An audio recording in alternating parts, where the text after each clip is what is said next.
সেদিন ভারতীয় স্বার্থ রক্ষার জন্য বিজেপি করা হয়েছে, তা সবার আগে পরিবর্তন করেন। পিটিআর হত্যাকারীদেরকে আপনি উন্মুক্ত জায়গায় জীবন ফাঁসি সর্বোচ্চ শাস্তি নিশ্চিত করেন। পাশাপাশি আমাদের মনে রাখতে হবে 9 মাস এই দেশের বীর যোদ্ধা আমরা এই দেশ স্বাধীনতার জন্য যুদ্ধ করলাম।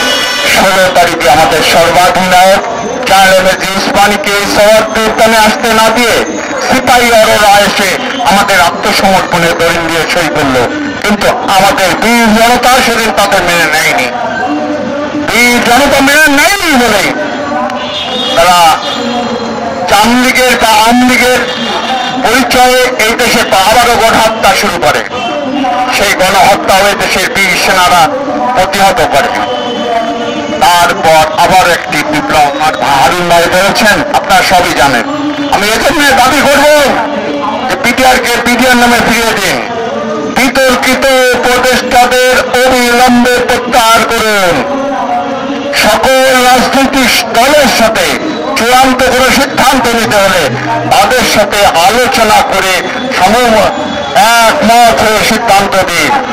নির্বাচন দুদিন দেরি দেন, দুদিন আগে দেন, সেটি বড় কথা নয়, কিন্তু নির্বাচনের মাঠে যাওয়ার নাম করে এই পলাতক শক্তিরা যাতে বিশৃঙ্খলা সৃষ্টি করতে না পারে সেদিকে সবাইকে সজাগ থাকার আহ্বান জানাবো। বন্ধুরা আমার, অনেক বিতর্ক হয়েছেন।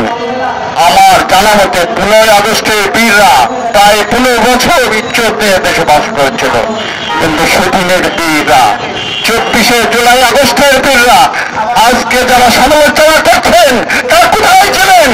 এই জাতির সর্বপ্রথম মহিলা মুক্তিযোদ্ধাকে কারাগারে রেখে হত্যা করা হয়েছে। আপনারা তো রাজপথে আসেন নাই, আপনাদের আহ্বানেও সাড়া দেয়নি। আপনাদের নেতা বীর মুক্তিযোদ্ধা স্বাধীনতার ঘোষক শহীদ জিয়াউর রহমানের সাহেবের ছেলে তারেক রহমান বিদেশের চিকিৎসা আনতে গেলেন। চিকিৎসা করে দেশে ফেরার আগে তার পাসপোর্ট নবায়ন বন্ধ করে দিল, কারণ সে জানতো ইন্ডিয়া যে এই তারেক রহমান যদি এই দেশে আসে এই দেশের জনগণ তাকে স্বাগত জানাবে, ইন্ডিয়া সকল চক্রান্ত প্রতিহত করবে। আবার গতকাল থেকে দেখছি ইন্ডিয়া নাকি আশ্বস্ত করেছে মুসলিমদের মধ্যে বিভক্তি করতে পারলে বিএনপিকে তারা ক্ষমতায় বসাবে। কে ইন্ডিয়া, কে ক্ষমতায় বসানোর মালিক? মালিক তো জনগণ। জনগণকে সজাগ হতে হবে সেই ইন্ডিয়ার বিরুদ্ধে। 22 দিবসের শপথ ইন্ডিয়া মুক্ত, ইন্ডিয়ান আগ্রাসন মুক্ত এবং নতুন গুজরাট, বিহার বা কাশ্মীর হওয়ার সকল ষড়যন্ত্র প্রতিহত করে এই দেশকে বাংলাদেশের সুরে বাংলা হিসাবে পরিচিত রাখবো। এই বাংলা শাহজালালের বাংলা, এই বাংলা শাহপরানের বাংলা, এই বাংলা মাওলানা ভাসানী, সে বাংলা জিয়াউর রহমানের বাংলা। সবাইকে ধন্যবাদ।